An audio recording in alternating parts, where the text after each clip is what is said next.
Hey, welcome to Unpack Radio. I'm your host, Norris the Pope Johnson. Once I can get my microphone act right, there we go.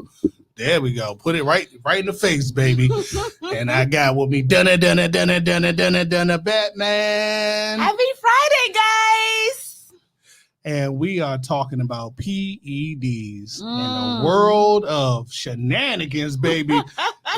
We about to be all for some real honesty up in this Mickey flick. I'm ready. Hopefully Now, everybody else is ready. This conversation was so serious, I had to bring in the best coaches from around the world. Let's pull up our guests, and hopefully we can squeeze them all in there. Let's see. Boom, we got Kevin. What's going on, guys? Boom, we got brother Steve. Gentlemen. And we got Ryan. We got them all in. Now, gentlemen, before we start this serious topic, I owe you guys an apology, a stern apology. It's something I said I will never do in this world.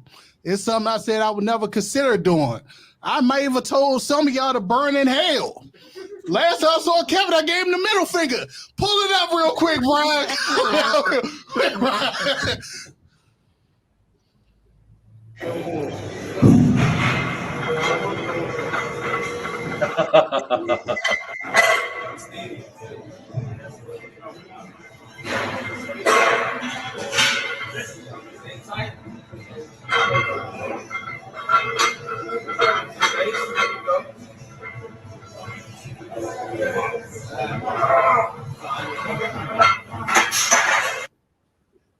All right, we got some work to do, but I'm glad to see you squatting.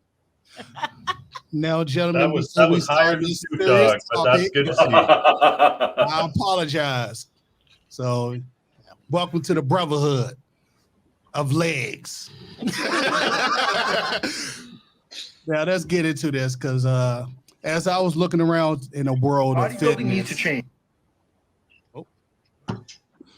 As I was looking around in the world of fitness, I noticed that people been dropping like flies, thanks to the world of anabolics.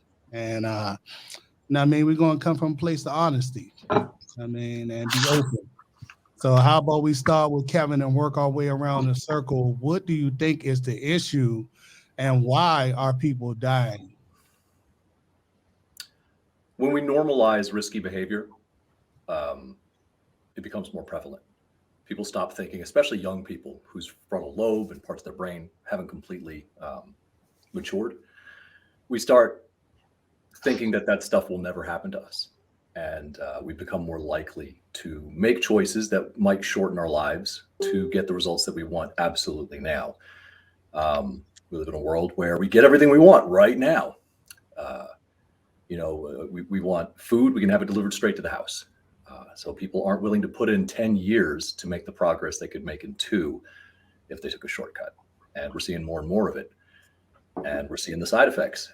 And people don't look to the literature to see what the risks are. They look to the guys that they respect. They look to the guys that they want to be like.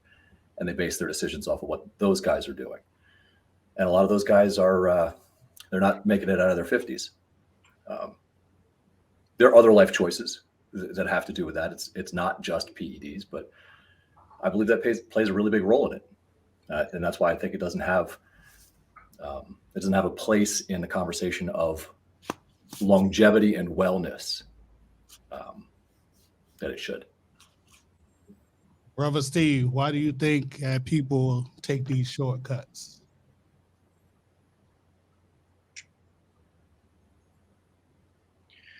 Well, I mean, it depends. So if we're talking about like pro open bodybuilders, I mean, some of these some of the deaths from performance enhancing drugs, they come from like different avenues and different things that all relate to some of like the similar pursuits. Because I mean, you have some people, for example, that pass away from like hypoglycemic states from misdosed insulin. Insulin's not even a steroid, but you still see quite a bit of that in bodybuilding, for example, and you almost never see it in powerlifting. So a lot of the deaths are just like kind of what specifically you're talking about compound wise, because there's, for example, some people get on testosterone because it's a medical necessity at a certain age. Like for their wellness. But there's a big difference between doctor prescribed dose and running 2 grams, for example. So a lot of it is just what is the desired outcome and how fast are they trying to get there? And like Kevin said, a lot of these guys are trying to get there in 2 years and not 10 years. So, Brother Ryan, why do you think that people are taking these shortcuts? I'm going to sort of put forth something a little different here. I don't think it's a shortcut. And I don't think people want to see clean sport. And in any subject or any substance on earth, has prohibition ever worked? And another point being, PEDs are this big. You know, Steve brought that up a little bit, right? Lots of different compounds, lots of different reasons. I personally think that education and harm reduction is the way on this subject versus hoping it's going to go away. Or, you know, in the guise of bodybuilding versus powerlifting or strongman, I think more guys in bodybuilding are dying from diuretic use, contest preps, insulin, and different compounds and different things versus other strength sports. You don't hear of strongmen or powerlifters dropping like flies. This is all anecdotal, of course, right? Opinion based here. And because of different avenues there. And, you know, do we want clean sport? No, I don't think people do. Do you want to watch NFL players run a 4.940 and be 250 pounds? No, we want to see 4.4s at 300 pounds. Do you want to see hockey players skate 20 kilometers an hour again, like in the 70s? Nope. We want to see guys going 40 kilometers an hour. We want to see guys squat 1,000 pounds. Yeah. Nobody wants clean sport. So I think that the true way to go is education, harm reduction, and having it more out in the open than under the rug is where I think we should go with this. So prohibition for steroids started in the 90s, right? 1990? Yep, 1990. And then they're not illegal in either of these two countries. I'm in Canada, you guys are in the States. It's only legal through prescription. Like any of us, if we felt uncomfortable in our gender or we were older males, women, we could walk into a gender clinic or a anti-aging clinic and get juice right now. The only steroid that's actually illegal is Tren because it's not approved for human consumption under any which way. So people also don't realize that as well. I could go walk to a doctor and get test and DECA right now. So, you know what I mean? It's not illegal. So, but people think it is because of the public and negative connotations and the under the rug and the shame of it versus where it should just be out in the open. So you mentioned Tren. I dated some guy that used Tren. What is Tren? Why is Tren illegal versus Steve's already laughing, and so is Kevin. And we're going to talk about all the negative effects of all the crap he shot up. Okay. Right now, why is Tren not legal? Why is it illegal?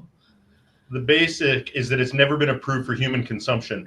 DECA, different things of all, Anavar, oxandrolone was invented for AIDS victims, cancer people. Like there's lots of these drugs that have legitimate prescription uses, and then they're being cross-labeled in performance-enhancing drugs. So, but Tren has never left the veterinary field. That's why it's illegal for human consumption versus other ones where there's a thinly veiled, I have a prescription for this thing you could be using. Brother Steve, Brother Kevin, whoever want to take it first, why shouldn't we take the trip at Long Beach sandwiches? That's what Robert Frank would call it. Do you mind if I leave this one, Steve? Go ahead. I'll make my point really short. Everything, even the stuff that's good for us, we got to treat it like it's a dosage. There is a dosage where the benefits outweigh the potential side effects. And up to that point, it's a good decision. That's with aspirin. That's with everything. That's with food. And the points that Ryan made, I'll just call back to the last time I was on your podcast. I made the same points because that's what the answer actually is. Don't further criminalize it. Bring it out in the light. Make education a priority. And that way people are going to know that the reason we can't take Trenbolone, to answer your question, is because the side effects drastically outweigh the benefits. And there are options that have significantly less side effects that they could approve, they could get through testing, they could demonstrate are safer. Tren hits like a train. And it's funny to me because, you know, I learned Spanish for the anti-narcotic mission when I was in the Marines. And Tren is how you say train. And that's how it fucking hits you. It destroys you. You'll get big, But the damage that it does to your body is ridiculous, and people just aren't responsible with it. I'm sure that there is some, because people get away with using it for a long time. I'm sure there's some way to use it relatively safely. But you could throw a dart at a barn door and hit a better option. Brother Steve, why shouldn't we take the trend, baby? The trend. So trenbolone as a compound in itself is both neurotoxic and angiotoxic. Like just right off the bat, like let's just get right to where it's at. Like tren actually like remaps the way that your heart sends electrical signals as well as destroys brain cells. And like there's no ways around that. Like I don't care what dose you take, I don't care what ester you use, I don't care what support. It also doesn't aromatize into estrogen. So I'm not going to say that tren is like the end of the world and that it has no place for anyone anywhere, because I'm not a pro open bodybuilder. You know, I'm not Ronnie Coleman. You know, I'm not Chris Bumstead. But do I think it has a place for 99% of people? No. And I think it's unfortunate that tren has kind of like come into vogue as like the meme compound lately, like the tren bologna sandwiches, and like you hear about 17-year-olds on tren, and it's like, man, you guys just have no idea what you're messing with. And there are, you know, like's been mentioned a couple of times, you know, tren, especially being in like the 19-nor progesterogenic category, there are similar compounds like nandrolone that you see used in the medical field. But a lot of people, they want to go straight there because it will get you big and it will get you strong, but it's also likely to make you crazy. It's going to destroy your blood markers. It's going to destroy the way your heart works. You're not going to sleep. More to your friend's ex-boyfriend's usage. He was probably emotionally unstable. He was probably very jealous. He probably didn't sleep well. But yeah, he's probably like, and when you met him, he's probably an all right guy. But he was the best. He was so nice, so friendly, super. He was a really great guy at first, and then he started, I guess, shooting up. Right? He started shooting up, and then he was a totally different person. Like he could say the sky is purple, and I would say, no, babe, the sky kind of looks blue to me, and he'd be like, fuck you, bitch, you said the sky was blue. Like he was a fucking kook, and then his penis didn't work, right? So he was a kook. Yeah. And his penis didn't work. He had to take something else to be able to have sex after he started shooting up. But he got really big. Like he looked great. Yeah, so tren doesn't aromatize into estrogen. So like there's like an education barrier that a lot of people are missing. And if, for example, if you're only using trenbolone, no matter what ester you're using, your estrogen's going to crash. And yeah, your Johnson's not going to work. Your brain's not going to work. You're going to feel like just garbage. You're going to be crazy. And it's likely because there was no testosterone base aromatizing into estrogen to like make him a functioning person. And a lot of people, if there's just not that education, because a lot of this is so heavily stigmatized that the education's not out there. Like we're talking about compounds that some listeners are going to go, nandrolone, what? Progestogenic 19-nors, what? Because the education is just not out there. But I guarantee these 17-year-olds go, oh, tren, I know what tren is. Oh, hell yeah, more plates, more dates, bro. Tren, yeah, oh yeah, bro. And it's unfortunate because they don't know about like Dallas McCarver, you know, they don't know about John Meadows. They don't know about, you know, some of the really unfortunate side effects that come from some of these things. All right, now this is a place of honesty, and this is Unpack Radio, and I'm gonna ask each and one of you guys a question I never asked you before. Have you ever ran a cycle? And if you did, what cycle did you run? And do you regret it? Want to start off with Kevin? I've never asked you this, Kevin, because, hey, your business is your business, but this is Unpack Radio. So we are talking about the world of using interesting things to get by. So I put this in a video a couple of years ago. I never claim natural, but it's probably the most ridiculous reason why. I got a lot of cartilage and joint damage, degenerative joint disease from the Marine Corps. And back when SARMs were coming out, somebody told me that Ostarine could cure that in low doses. So I took 10 milligrams for like 6 months, but it ultimately made no difference. So when people ask me if I'm natural, I don't know if I've had any like long lasting benefits from that, but I don't claim natural.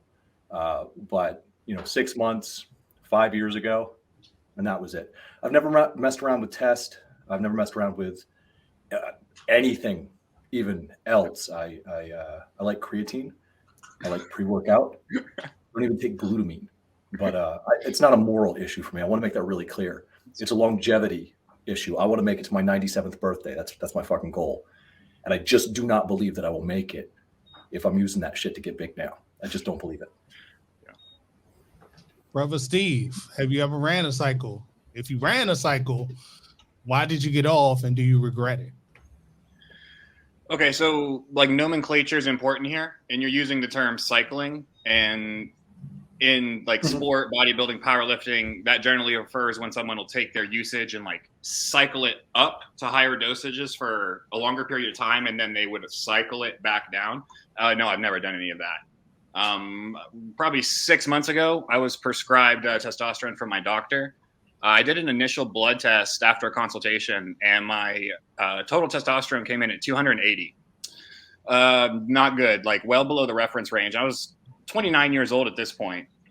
So we looked at some like natural interventions, some things that we could do to like raise my testosterone to try to like prevent having to take exogenous medication for possibly forever. And we managed to get it up to a whopping 320, which is still like quite a bit below the reference range. So roughly 6 months ago, I got put on testosterone. And then after 8 weeks, we did blood work and my estrogen was coming in low. So we did an add-on of nandrolone. So I'm running 175 milligrams of testosterone and 75 milligrams of nandrolone, which, according to your question, is not a cycle, but it is exogenous hormone use. And yes, I am using them. Hey, that's why we come from a place of honesty. Brother Ryan. All right, I am currently natty on nothing, but that is not a lifetime state.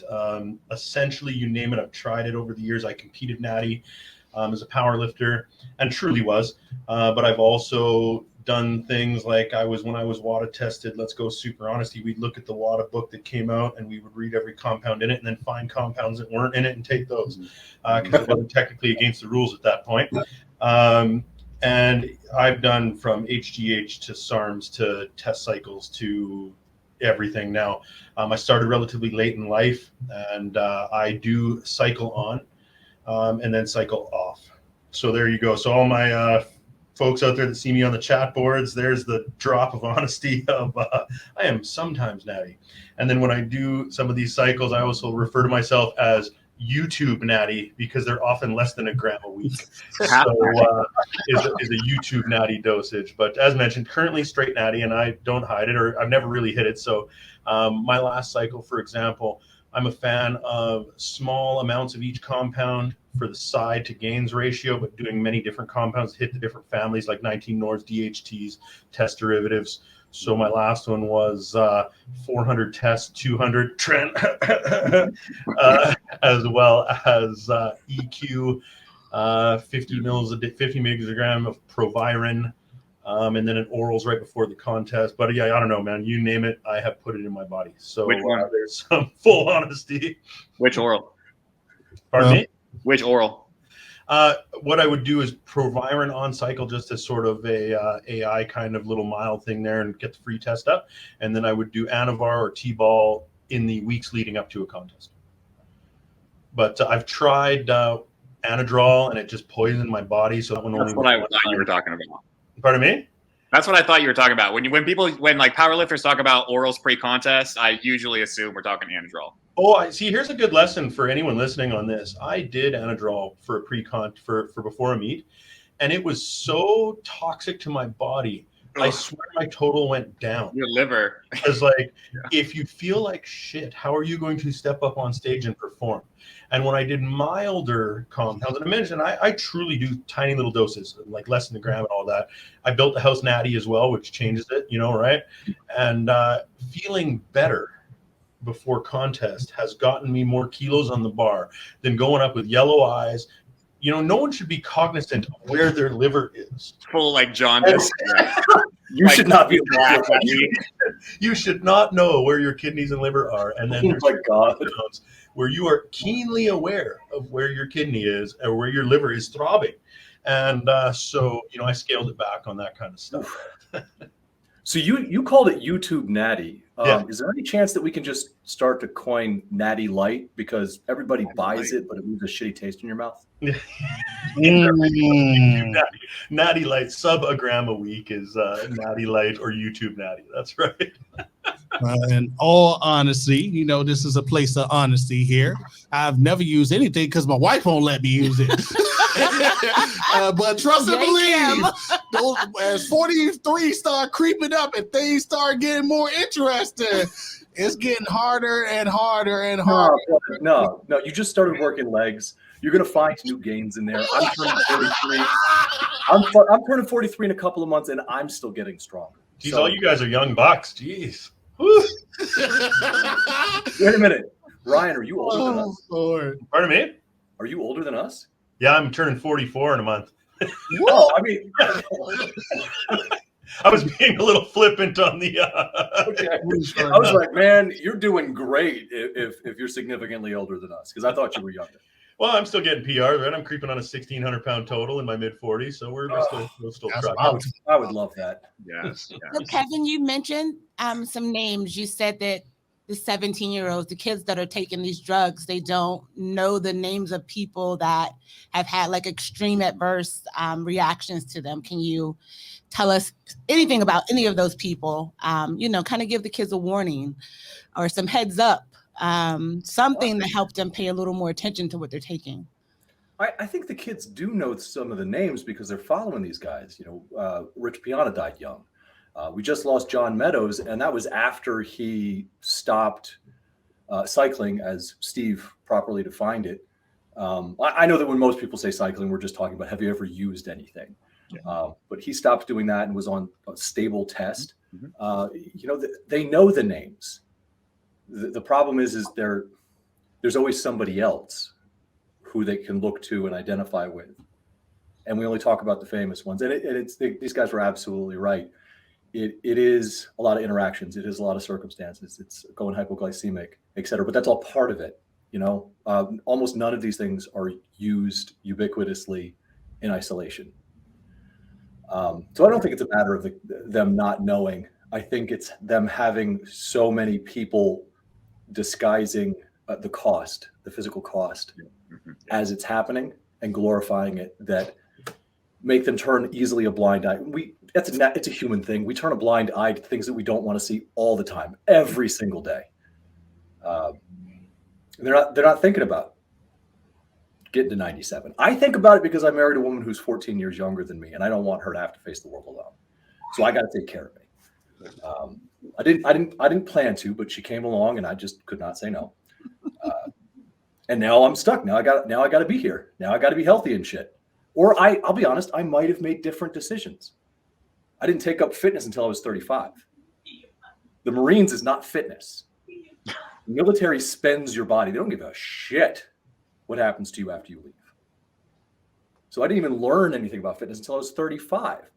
And then I'm looking at all these people who are so far ahead of me and feeling like, oh man, I got to catch up. If it wasn't for her, yeah, I'd have tried some shit, but I need to be here. Speaking of people trying some stuff, pull up our first video, Brian.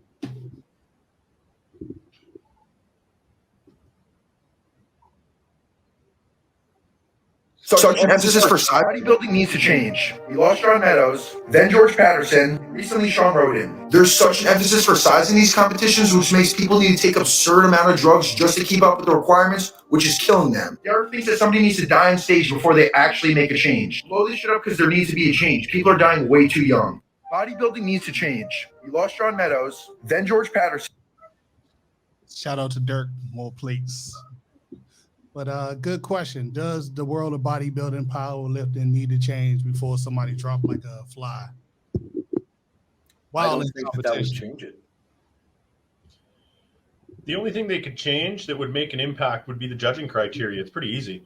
If they start judging symmetry and aesthetics again versus mass and conditioning, which just means dehydration, it could absolutely change. But that has to start from the top, all the way at the top of the Olympia, changing the judging criteria, moving down. Right now, they reward mass and conditioning. You can look like shit. You can be just a freak show, and you'll win a show. Back in the, everyone refers to the golden era and all that, where, they mattered. They checked if your biceps matched your calves and if your neck was in line with your waist and all this kind of stuff, right? And conditioning wasn't rewarded as much as, having veins on your veins and basically walking around as a physical embodiment of dick skin. That's what's killing people, is like a bag of rocks and dick skin is what they want you to look like.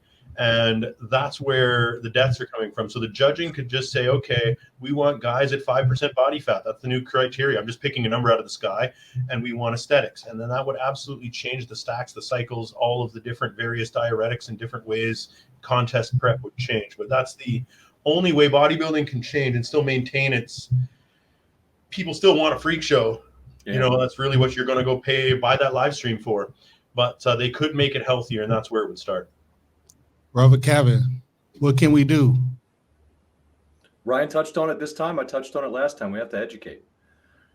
We have to bring it into the light and make it more societally acceptable. People are so willing to look past what is taboo these days. People recreationally get face tattoos. 20 years ago, the thought of getting a face tattoo would prevent you from getting a job anywhere, right? Yeah, right. So this stuff is normalized. It's not necessarily bad, but there is, minor risks with it. Catching hepatitis in a bad shop, or et cetera, et cetera. But we overlook those risks all the time because we want. We are perfectly, not to get too deep with it, but we turn a blind eye to people living on the street and going hungry when we have the resources to solve that problem today. I don't think somebody dying on stage is going to change shit. And Ryan's right. We want it, whether we want to admit it or not. We don't want to think the biggest, strongest guy has already existed. We don't want to think that the fastest 100-yard dash has already happened. We want to see it happen the next time. And the only way that's going to happen is if people keep improving. And at a certain point, that's not going to be naturally possible. Perhaps that point is already behind us. Education, safe use, monitoring these things, instilling value in having your organ health checked regularly, providing a health system that's an option for the average person. That's what's going to change these things. A societal shift isn't going to change without a culture shift. A culture shift is not going to change without incentive. Currently, we don't have any of that. Brother Steve, what can we do? Well, take a second. Your original question was regarding what can we do to lessen fatalities from PED use in bodybuilding and powerlifting? Yes.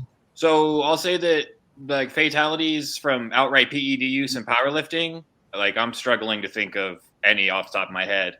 You'll see the guys that get to 350, 400 pounds and their hematocrit goes out of whack and their HDL goes up and they die of heart disease. And interestingly, I think we're probably all familiar with Cali Muscle as an influencer. He recently had a heart attack from a full left ventricular blockage. And I'm going to be honest, guys, that's purely from lack of imaging. Like my man was literally just not getting checked outright. He's got all this money, he's got all these cars, but he's not getting the imaging done. Like one glance at his blood work and I could have told him, whoa, dude, there's really bad things happening with your cholesterol, your HDL, and your LDL.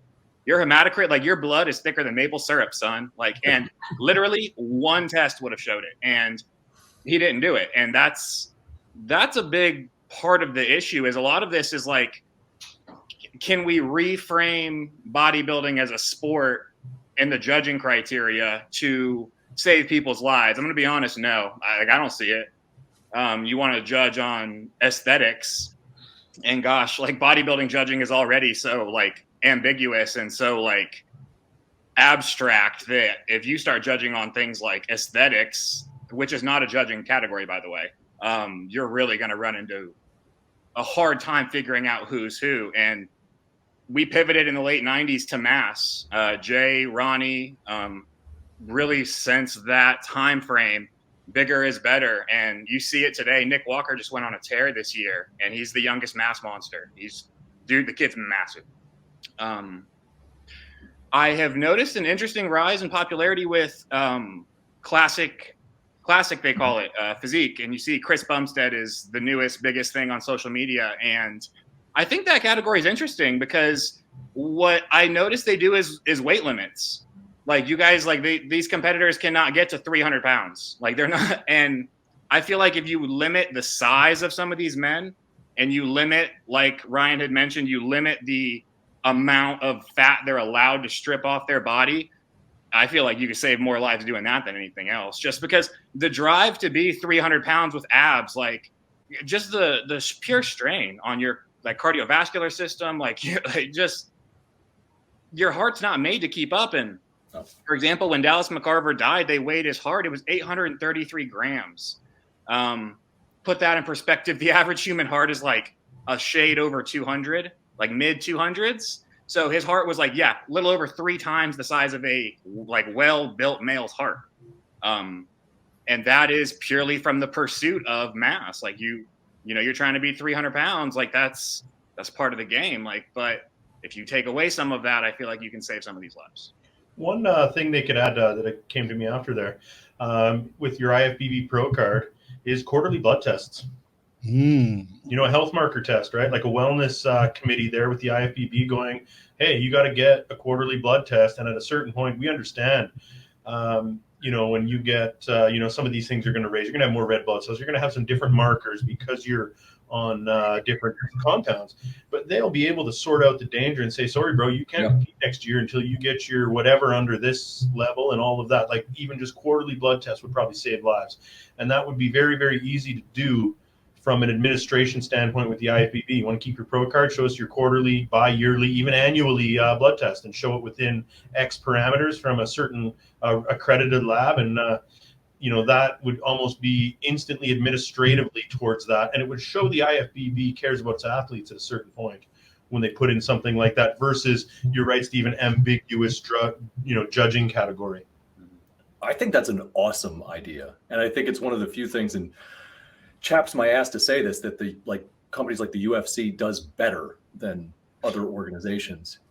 If one of their fighters takes a ton of damage, they can't fight for 6 months. They just can't. And they've got reviewing bodies that will, you know, check in on that health. Now, is it efficacious? Is it just a dog and pony show? In spirit, on paper, that's what I'd like to see more of. I'd like to see that across all sports, you know, not just for concussions because they're afraid of being sued, but because they actually legitimately care about the athletes, and their athletes living for 4 decades after they're retired is actually important to them. I think it's a freaking awesome idea. So one of you guys mentioned diuretics. Are diuretics a PED as well? Because even I've taken diuretics, you know? I wonder how many people are just like... Not on that level, Tineshia, but we're going to let the experts tell you about the world of diuretics and how these guys run diuretics and it completely dries them out. Surgery I've had, the therapist has recommended taking diuretics following the surgery, right? And I don't think I even look to read the box really. I'm just like popping them 2 or 3 times a day because I think I'm supposed to take them 2 or 3 times a day. How often is it somebody that's just like me, total novice to it, and the therapist said I should take it following this boob job, so here I am. And then now I've hurt myself. Like, how often? Because it looks to me like most people that are hurting themselves with these drugs aren't you guys. It's not people that are educated. It's the laymen that just took it because they thought it would help. Good question. Let's start with Kevin and work our way around. Like I said earlier, it's about dosage. A diuretic is a simple compound. Coffee is a diuretic. Water pills are a diuretic that women take during their time of month. It's the combination with the combination effect that it has on your body when you're running a bunch of other compounds in combination with trying to shed all of its water at the same time that puts your body in a bad position. Because water is very vital to our organ function. Suddenly having less of it when there's already strains from hepatotoxic compounds that you have in your system, that's where it becomes an issue. And it also comes down to dosage compared to effect. Brother Steve? So to kind of make more sense, to answer your question directly regarding your usage of diuretics post-surgery, what I imagine happened is post-surgery you were put on antibiotics to prevent infection in the incision, and to prevent rejection. And so that ends up killing a lot of the microbacteria and the microflora in your gut. And so you have a hard time digesting and processing things. So it's not uncommon to see people post-surgery put on, you'll see them put on microbiotics and then put on diuretics just to start aiding the digestive process again. And like Kevin said, like diuretics are just, I mean, you could go to Walmart and buy a 10 trillion diuretics if you want to, and it's purely in the usage. And these bodybuilders, you got to consider where they're at, like moments before they step on stage, and they're at, you know, between 4 and 5% body fat. They're absolutely massive. Some of the compounds they've been running have been doing a ton of damage to their liver and kidneys. Some of these orals that they run, they're hepatotoxic, and when you methylate some of these drugs, they really mess you up. And so they're stepping on stage in this really vulnerable position of super low body fat and super dehydrated, and they're under a lot of organ stress, and the anabolic load's higher than it's ever been. And so like it's the perfect storm, this perfect catalyst for, then if you sprinkle in even an over-the-counter diuretic from Walmart and you let that water level drop just low enough, it just shuts everything down. And to the point of people dying on stage, there have been multiple females who have died backstage between rounds this year, like in between judging rounds, in their bikinis, in their heels. Like it happens. It's not unheard of. It's almost regarded. Unfortunately, the first thing that happens is people go to their coach and they say, well, what did their coach have them doing?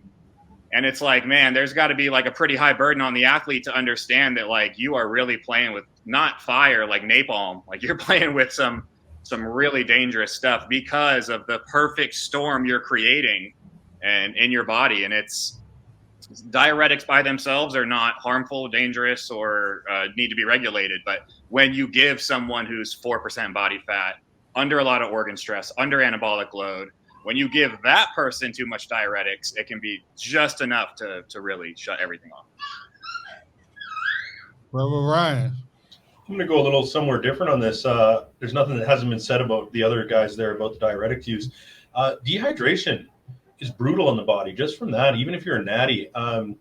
I used to do massive water cuts to compete in powerlifting in lower weight classes and things, even when I was natty. And that's the closest I've come to really screwing myself up, doing 20-pound water cuts for 2-hour weigh-ins and 5 days to drop 20, 30 pounds and different things. I used to walk around at 250, compete in the 220s.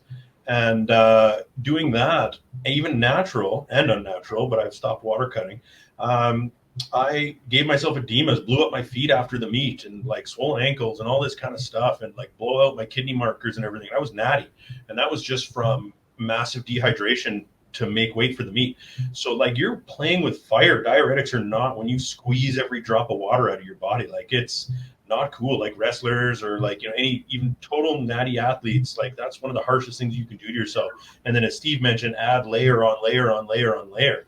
And I'm going to guess, like, as I first said, that's where I think most of the deaths are going to come from is, you know, layer on layer on layer. It's all correlational. But, you know, dehydration and, you know, like some of the other peptides and stuff like that weren't around in the golden era where you don't hear those guys, you know, messing with Slin and IGF-1 and all these different things. But dehydration is crazy, man, even if you're an athlete. Like, you know, I felt so bad dropping 30 pounds and then cuts like that, like, you know, they call it the fight before the fight. In UFC and all that, when you dehydrate yourself down. So think of a bodybuilder dropping 20, 30 pounds of water after already starving the crap out of themselves, after already doing everything that everyone mentioned, right? Because I've done it myself naturally and drained 20 pounds of water off my body, and it almost ruined me. Very interesting. Let's see what the wheel of misfortune can give us for our next video. I think we got enough time to squeeze maybe one more in. The wheel of misfortune. Yeah, we're gonna see what we can spend, baby. We're gonna see it. Oh, this is my guy right here. I love his content, and he's very honest. My favorite cycle of all time, hands down, has to be Sustanone, which is obviously the test base. You know, then you want 19 Nor. So I go with NPP because it has, you know. Oh well, that was the Lord's will. That was the Lord's will. And did he just get banned like right this second? 40 pounds, and that 240 don't look like my 240. So we're gonna move on. I mean, he's right. Conception. No, hey, test and deck is a basic. I was gonna say he is right though. Hold on. We got some bad feedback. There we go. Goddamn androids. Goddamn android. Shout out to Elon Musk. We need the chip, baby. What were you guys about to say? At first, we had a little bit of feedback. We were agreeing with him. Oh, they can't hear us? Yeah, Test and Deck is basic cycling 101. Stand by, guys. We're talking to ourselves. Nah, we hear you, dog. Loud and clear on this end. Hey. Oh. Yeah, damn. Oh. All right, it's our show now, guys. Welcome to Hopefully Unpack Radio. When we unpack the issue, we ain't gonna play no more videos because that joint almost took us out the game. How do you guys feel about just being honest? All right, now they can hear us. All right, how do you guys feel about what you're doing and what you're using? Do you feel like you should be honest or should kind of be YouTube natty, as we're calling it now? How do you feel about the world of honesty in the game of anabolics? I don't want to send anybody down the wrong path, but I do look at people who seem to have an easier time of it, and I wonder. But I've already assessed that it's not worth the time. Guys, if you're serious about... So yeah, I think I'm probably going to wonder for a long time. You know, there's this little voice in the back of my head that hopes that as I go into my 40s, my T just drops precipitously, and then I'll have an excuse to go on T. But I don't know, man. I really, really want to be here. And I do, having had close calls with death outside of the fitness industry, I'm not ready to go. I'm not ready to shorten my life. So I don't drink, I don't smoke, I don't speed, I wear my seatbelt, I get my vaccines, I fucking eat healthy. And maybe someday when it's safer and people are educated and there are better ways to mitigate the side effects, I'll consider it. But until then, I'll just look at other people and go, yeah, I could be bigger, and not. Brother Steve, that was our 240 right there. That's our club, baby. You know, you walk into your next meet and then you see that monster coming towards you. How you feel about people being honest about what they're using now these days? And should you be honest about what you're using? Hopefully it can save someone's life.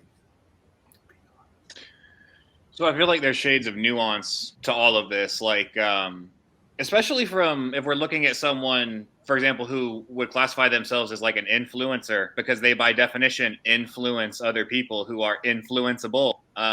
So yes, if Kevin was on his Pure Bullfit YouTube channel talking about how great Test and Deco was, yes, I have a hard time believing there wouldn't be someone somewhere who goes, well, gee, golly gosh, I guess I got to do that. I think it's a little different for someone like Steve, who's like a semi-mediocre powerlifter / old man trying to be an elite powerlifter. Do I have any kind of like moral connotations with my use or other people's use? No, provided you're not cheating. If you do drugs, if you do steroids, if you use prohibited substances and you compete in tested federations, you compete as a natural, you're scum. Like you're just like, imagine being that bad at something that you have to cheat every other person in that category. Like, and then you feel good about that accomplishment. Like there's no place for that in my mind. As far as my use, I have goals, and they include bench pressing 500 pounds. You know, they include deadlifting 800 pounds. And like, I understand what it's going to take to get there. And am I ashamed of doing it? No. Am I going to be putting it out there for every 15-year-old to follow and copy? No, absolutely not. But I mean, there is a certain burden of responsibility with what you put out. Like, if someone asks me like, hey, are you natural? No, I'm not. Oh, well, do you have any advice on my first cycle? No, I don't. Like, there's other places to get that information from, and I'm not the one. Like, I'm not that person. So that's how I view it morally. That's how I view it for other people, especially influencing other people. That's how I look at it. Brother Ryan. I'm going to break apart from the pack here, it looks like. I'm the ultimate libertarian, so if anyone wants to do something, have at her. I view myself like I do the research, I assess the risk, I take a mitigating or middle path, but the opposite to Kevin there on a funny thing. Like, I ride a motorcycle. I've been through the Sahara. I've climbed the mountains. I've gone through the jungles. I look at it like medical science or science has put out all these things. We have space, cell phones. We have this. Why not augment myself, and why be average when I can be Superman? And if I'm willing to take a few years off my life to ride a motorcycle and be Superman, hey, have at it, right? I'm not hurting anybody myself, but I do take the research and I do, okay, I'll do this, I'll not do this. I cycle like I'm natty now currently, and I'll be that way for X time, right? And then it'll be time to go, okay, great, Superman time again, or I'm willing to augment myself and take some risks. And this goes, including, the example of riding a motorcycle is far more dangerous. I'm far more likely to die on my commute to work on a motorcycle than I am from taking some gear, right? So, but I don't want to be average, and I'm willing to say that to anybody. Look, man, I'm 44 years old, and I'm deadlift 650, and I want to hit 700 before, the next meet, right? And I want to travel the world, do all these risky behaviors. But if you do your research and you trust the science and you don't ego do it, you don't listen to some yahoos and whatnot. And also, I will mentor young guys if they're going to do it, right? And I will give advice, and I'll say, hey guys, that's stupid. I don't care what you heard. Here's some experience from an older guy. Like, you got to be the man you needed when that happened, right? So if some 20-year-old kid has got the choice of listening to me or some Rich Piana video, the better choice is me. And it might not be popular, it might not be the answer everyone's looking for, but I will give tips and advice to younger lifters, or if they're already on that path. Am I going to say, if some natty walks up to me, some kid, should I do some gear? I'm going to say no. Some kid already doing ignorant cycles, am I going to try and guide them to the right path? Yeah. And I'm going to impart my knowledge and wisdom as an older guy in the game. Like, it's, who's willing to be Superman or, like, so far I'm doing so good. So far, maybe just my hair is all it is. This has cost me. So, my markers are good. I get my bloods done, right? That's the other reason. But I want to live the optimized life, and I'll help other people. But it's all about, are you willing to take the risks? And I would hope to give them a piece of advice that they listen to. I got to say, Ryan, like, I've always been on the, nope, don't even ask me about that, because I don't personally want to make those choices. But I really respect your answer very much. Yeah. I think it's legitimately coming from a good place, as opposed to the creepy guy that's like sliding up on you because he wants to be able to provide it for you and make some money. That was a good answer. I'm on the opposite side of it, obviously, but that was a good answer. And the other thing, it does come down to, look, it might be vain as fuck, but I gotta keep this. Right. Do it again. Are we doing the Aquaman? I'm doing the Aquaman. No. She met me, and I shaved my head for my sister. I had just shaved my head for my sister, and my now wife told me, you really look good with long hair, and I have not cut it fucking since. And until it falls out, I will rock the skullet, as long as she thinks it's attractive. That's what it comes down to. That might be a vain reason, but it's one of them. No, but see, hey, reasons are reasons, Kev, right? Like, that's an absolutely perfect, valid reason, if because it will absolutely cost you that glorious mane. So especially 19 Norris. Yeah, that's right. Yeah, fuck all that. Nope. I think it's important to recognize also that in 2021, at least there is good information out there. Like, at least you can find resources on information. And we've mentioned Derek with More Plates, More Dates a couple times now. That's actually been a good source of information for me regarding outright medical replacement and some of the steps to take on blood work and some of the things that are important regarding imaging and longevity preservation. Yeah. There's a plethora of information on YouTube. You don't have to go on the dark web. You don't have to, be asking the random big guy at your local Gold's Gym. Like, I'm thankful that the information is out there and that there are people like Ryan who can give that information and help people. Because previously, like you mentioned, you would watch a Rich Piana video and you would do your 0.5 test and your D-ball. CC crew. Yeah, baby. Like, Boston and some of those guys, like, he's chilled out, but I feel you on that. I think it's important to recognize also that Boston Lloyd's on full kidney dialysis. And, I consume a lot of his content with Leo Rex. Like, I'm not hating on the man at all. Like, he does a lot of good educational work now, but it's important to realize that that's another example of someone who absolutely destroyed their health, taking the fast, easy route, And we're talking about a guy who's not even 30 years old on full kidney dialysis, full replacement multiple times a week, waiting for a full transplant. Lord Jesus. Bad things can happen. Like if you go out there and you decide that you're going to add 100 pounds of mass in a year, you can expect to add, triple the mass to your heart. Like there's a cost to all things, and it's good now that the information is out there. It's more available, because I remember I'm gonna kind of age myself here. I remember in the early 2000s, the late 90s, people would say, well, show me the bodies.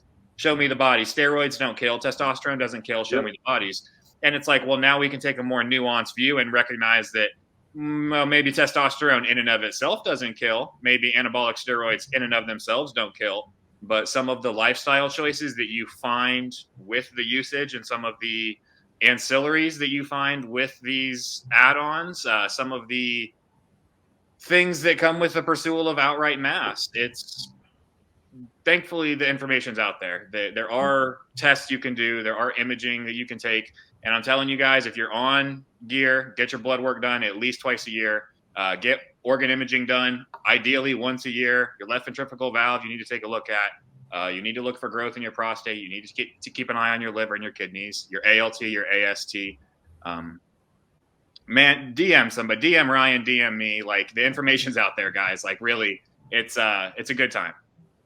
All right, real quick, guys. I know Tineshia has one more question. We had to keep it short but brief, so it's going to be quick in, quick out. So I know Steve mentioned it's okay. You just want people to be honest, right?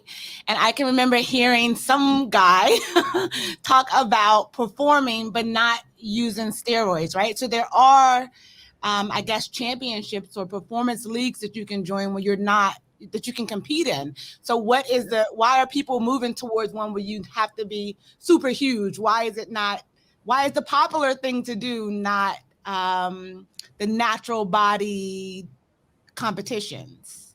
Okay, so real quick, real sweet, I'm going to make my point real quick. In powerlifting, the natural federation, the drug tested federation, is the largest federation. So the USAPL and Texas High School Powerlifting, they have more lifters than any of the untested federations put together. So drug tested natural powerlifting is doing really well, especially in America. Like, tested powerlifting is in a great place, and I'm really happy to see it. Even though I don't compete tested, I coach tested lifters, I help tested lifters. The power gym I go to is mostly tested, and that's in a great place. And the reason that natural tested bodybuilding is unpopular is because natural tested bodies are small. If you look at the average natural bodybuilding show and you stand him up there, and he's a specimen, like, he's lean, he's larger than us, but then put him next to the 77th best or 77th best geared bodylifter, and he looks like garbage. Like, people don't want to see that. People want to see the mass. They want to see the beef, baby. They want to see size. They want to see vascularity. They don't want to see these, because when you take a natural and you strip him down, his test crashes and he sheds muscle quickly. Like, it's easy to get pretty big at like 15% body fat. But then when a natural tries to strip it down to 6%, he's gonna lose a lot of muscle because he doesn't have the anabolic support. And I think that's why you don't see a lot of popularity for natural bodybuilding, but there's a ton of popularity for natural powerlifting.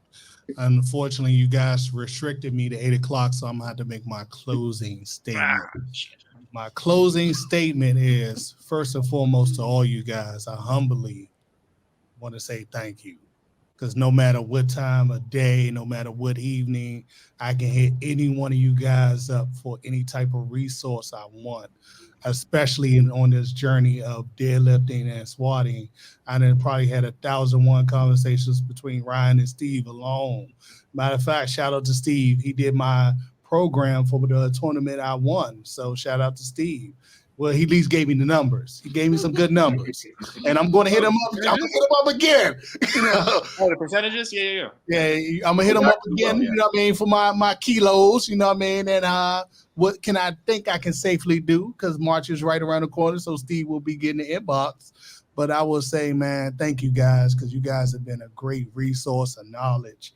And I humbly say thank you, because I appreciate each and every one of you guys. I love you.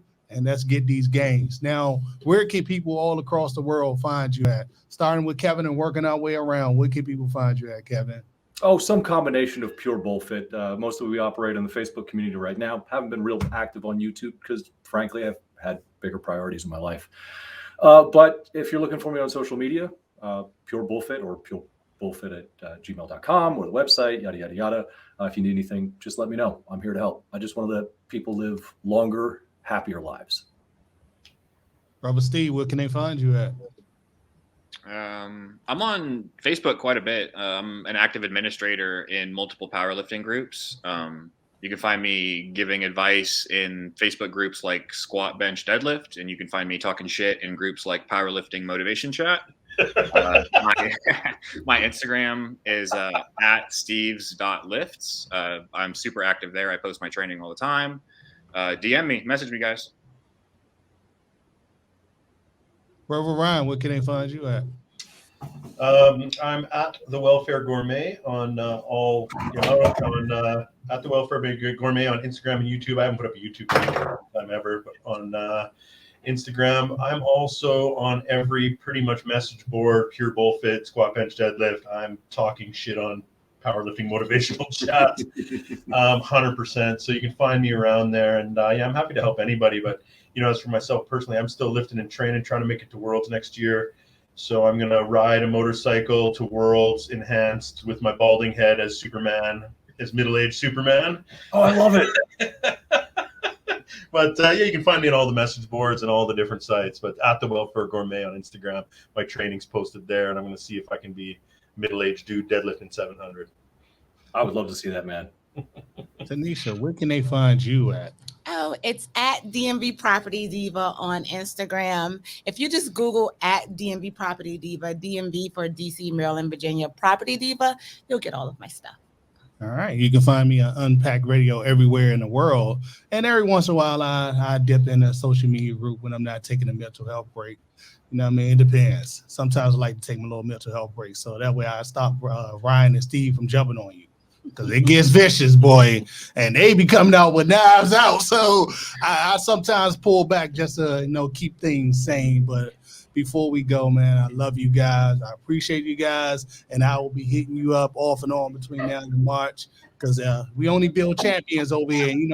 I'm working with a handicap because Kim won't let me take the Superman juice. But on that note, we'll see you next time on Unpack Radio. I'd like to thank each and one of my brothers for coming out for our last podcast of the year. Salute to these guys, man. See you next time on Unpack Radio. Salute. Bye, guys. Thank you. Bye. Thank you.